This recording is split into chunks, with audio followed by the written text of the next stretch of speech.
ठीक है। तो सबसे पहले हम लोग को जानना है कि मानक रूप, द्विघात समीकरण का मानक रूप क्या होता है। तो द्विघात समीकरण मानक रूप जो होता है ax² bx + c = 0, जहां a ≠ = 0 होता है। बात समझ में आ गया। और हम लोग से सवाल ये भी पूछ सकता है कि जांच कीजिए कि द्विघात समीकरण है या नहीं। तो उसमें हम लोग क्या जांच करना होता है कि वैसा समीकरण जिसका पावर 2 है, चर का पावर जिसमें 2 है मौजूद रहेगा, उसको हम लोग बोलेंगे द्विघात समीकरण। जिसमें मौजूद नहीं रहेगा उसको हम लोग क्या बोलेंगे, द्विघात समीकरण नहीं है।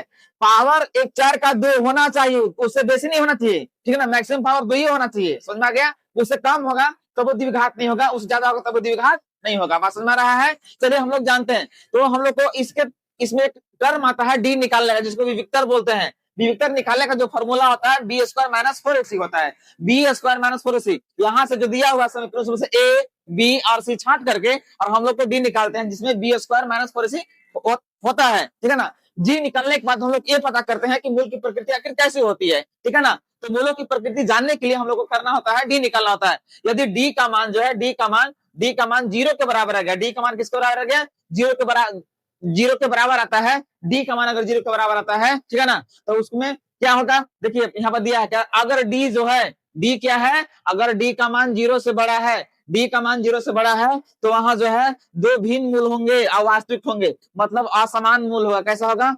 असमान मूल होगा। कैसा होगा, असमान मूल होगा। बात समझ में आ रहा है यहाँ तक। लेकिन अगर डी जो है 0 के बराबर आ गया, किसके बराबर, 0 के बराबर, तो उस समय ना दो बराबर मूल होगा और वास्तविक मूल भी होगा। मतलब यहाँ पर मूल कैसा होगा, समान होगा। मूल कैसा होगा, समान। अगर डी 0 से बड़ा हो गया तो वहां जो है असमान आता है। कैसा आता है, असमान। यदि डी जो है 0 से छोटा हो गया, किससे हो गया, अगर डी का मान 0 से छोटा हो गया तो उस समय कोई वास्तविक मूल संभव नहीं होता है। बात समझ में आ गया यहाँ तक। चलिए अगर मूल निकालने की बात आएगा तो मूल कहां से निकालेंगे, तो अगर मूल निकालना होगा तो हम लोग फॉर्मूला जो यूज करते हैं वो क्या करना होगा यूज, तो -b ± √d/2a, इस फॉर्मूले के माध्यम से हम किसी का मूल निकाल सकते हैं, किसी भी समीकरण का। बात समझ में आ गया, ठीक है ना।